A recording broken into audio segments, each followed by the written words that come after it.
Cette semaine, c'était la première semaine du Camp NaNoWriMo. Donc le Camp NaNoWriMo, qu'est-ce que c'est? C'est un défi d'écriture qui consiste à se poser un objectif et à l'atteindre en écrivant tous les jours du mois de juillet. J'espère que vos projets se portent bien, que vous avancez comme vous souhaitez, à votre rythme. Et comme c'est un défi, on a tous envie de réussir ce défi et d'obtenir le petit badge à la fin du Camp Nano 2023. J'adore les tentes, j'adore le camping, alors je veux vraiment ce petit badge.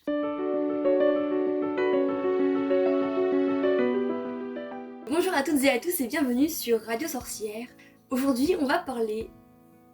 de toute façon, je viens de le dire avant. Donc, tout de suite, je vous donne mes 5 petits conseils pour réussir votre camp nano. On commence avec le premier conseil que je peux vous donner, c'est de préparer sa session à l'avance. Ça veut dire plein de choses. Votre session d'écriture se passe comme ceci. La veille, vous préparez votre session d'écriture pour le jour d'après. Moi, ce que je vous conseille, c'est à la fin de chaque session d'écriture, vous notez les idées que vous avez pour la suite, et c'est pour ça que je pense que c'est bien de s'arrêter quand vous avez à peu près atteint votre objectif et que vous avez vous sentez que le flow il est parti et vous savez vers où aller. Et je pense que c'est à ce moment-là qu'il faut arrêter, parce que comme ça vous êtes arrêté en pleine inspiration, vous notez vos idées sur une feuille à côté, puis comme ça le lendemain vous n'avez pas besoin de réfléchir à vous dire qu'est-ce que je vais écrire là, enfin vous écrivez tout de suite ce que vous avez prévu d'écrire. C'est ça que j'appelle préparer sa session d'écriture, mais ça implique aussi de trouver le bon moment pour écrire, et ça c'est mon conseil numéro 2, parce que le Camp Nano se déroule il y en a un en avril, mais celui-ci se déroule en juillet. En juillet, c'est les vacances, c'est les grandes vacances, le départ, entre les visites de musées, les randonnées, les sorties à la plage, les soirées, et les repas en famille qui durent toute la journée, c'est un peu compliqué de trouver son moment pour écrire. En plus de ça, il faut prendre en compte le fait qu'en été, il fait chaud souvent. Quand il fait trop chaud, mon cerveau il fond, il est plus en très bon état. Donc je préfère privilégier les moments un peu plus frais comme le matin ou le soir. Et pour moi ce point là, il va aussi dans préparer sa session d'écriture, parce que en fait la veille, quand vous avez fini votre séance et que vous réfléchissez à la séance d'après, du jour d'après, et vous devez aussi vous demander quand est-ce que demain j'ai le temps d'écrire. Et souvent en général la veille on sait ce qu'on va faire le lendemain. Le lendemain, pourquoi je parle comme une normand moi maintenant? Trouvez une plage horaire vraiment qui vous correspond, quitte à écrire 15 minutes par-ci, 15 minutes par-là. D'ailleurs ça m'amène au point numéro 3, qui est de s'adapter à son environnement. Parce que oui, c'est bien beau de partir en vacances, de faire 6 heures de trajet en bus, en train, en voiture, peu importe, ou d'aller à la plage. C'est bien beau aussi de vous dire, de vous trouver le bon moment pour écrire. Mais parfois le bon moment, c'est juste quand vous êtes en train de rien faire entre guillemets. Par exemple, vous êtes dans la voiture, si vous avez le mal de transport c'est un peu compliqué, mais par exemple, vous avez 6 heures de route à faire. Qu'est-ce que vous faites à part regarder le paysage? Vous pouvez écrire sur votre téléphone, sur votre ordi. Vous pouvez lire aussi. Moi je sais que lire c'est pas possible pour moi, mais écrire ça passe. Mais lire non, c'est pas possible. Et si vous êtes à la plage, prenez un carnet et un stylo, écrivez. C'est largement mieux que rien d'écrire sur un carnet, sur une feuille, parce que ça vous permet de réfléchir à votre livre et de poser des mots, d'en garder une trace. Et parfois y réfléchir c'est bien, mais je sais que souvent on oublie les idées qu'on a quand on réfléchit. Donc les écrire sur la plage c'est bien aussi. C'est un avancement du projet comme un autre. Ouais, pensez aussi au téléphone. Il y a des applications, il y a l'application Word, l'application Google Doc, sur laquelle vous pouvez écrire à partir de votre téléphone. Je sais aussi qu'il y a des autoristes qui sont très attachés à leur lieu de travail, qui écrivent dans leur lit, ou qui ont vraiment leur petit bureau juste pour l'écriture, qui ont du mal à se défaire de ces habitudes. J'en fais partie un peu aussi.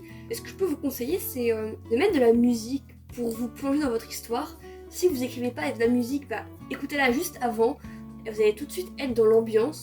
Et ouais, la musique, moi c'est parce que je suis musicienne, mais c'est un très bon moyen pour moi de me mettre dans ma bulle et de plonger dans mon histoire en 2 secondes à peine.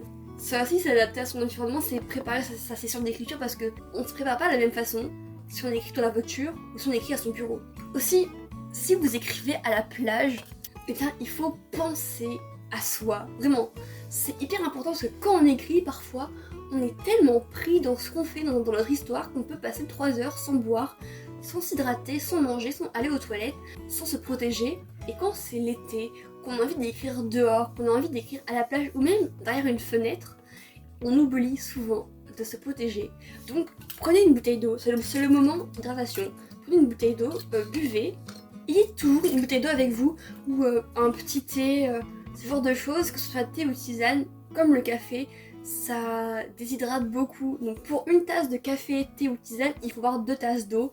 Même pour le thé et la tisane, je l'ai vu en cours de santé corporelle du musicien. Comme quoi on fait des choses intéressantes et utiles en musique aussi. Pensez aussi à vous protéger avec un chapeau et à mettre des lunettes de soleil pour protéger votre vue, parce que la vue c'est important. Si vous ne voyez plus ce que vous écrivez, ce sera très embêtant. Et aussi prenez soin de vous parce que vous êtes important. Et là je vous parle de penser à soi d'une façon physique, mais mon 5e conseil c'est aussi de penser à vous de façon plus mentale. Le camp nano c'est un défi, donc ça nous met la pression, et le principal, que ce soit pour le nano, pour le camp nano ou pour un autre projet, c'est de s'amuser. Il faut vous amuser quand vous écrivez, et si vous voyez que le camp nano c'est trop difficile mentalement pour vous, c'est pas une honte. Moi il y a beaucoup de choses pour moi qui sont très très dures. La compétition c'est un sujet qui est extrêmement compliqué pour moi, parce que j'en ai énormément souffert quand j'étais en musique. Vous pouvez sacrifier toutes les heures que vous voulez à l'écriture, mais si vous sentez que vous en venez à sacrifier votre santé mentale, arrêtez d'écrire. Enfin prenez une pause, et si vous vous sentez dépassé par vos objectifs, c'est peut-être qu'ils sont un petit peu trop gros et qu'il faut les rabaisser un petit peu.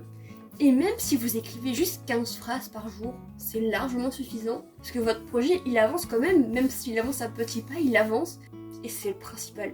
Mais surtout, faut jamais oublier qu'on écrit parce qu'on a envie d'écrire, on écrit parce qu'on a une histoire qu'on a envie de raconter, et qu'il n'y a que nous qui pouvons la raconter. Le but du camp nano, c'est de se donner un petit défi pour se pousser au max, sauf que parfois notre max c'est 100 mots, parfois c'est 1000 mots, et parfois c'est juste aucun mot, puis c'est normal.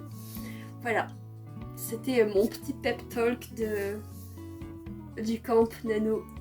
J'espère que cette vidéo vous aura plu, qu'elle vous aura peut-être motivé ou remotivé, ou qu'elle vous aura juste donné encore plus envie d'écrire. Je vous souhaite d'avancer dans vos projets, peu importe si vous faites le camp nano ou pas. Et je vous dis à bientôt pour une prochaine émission de Radio Sorcière.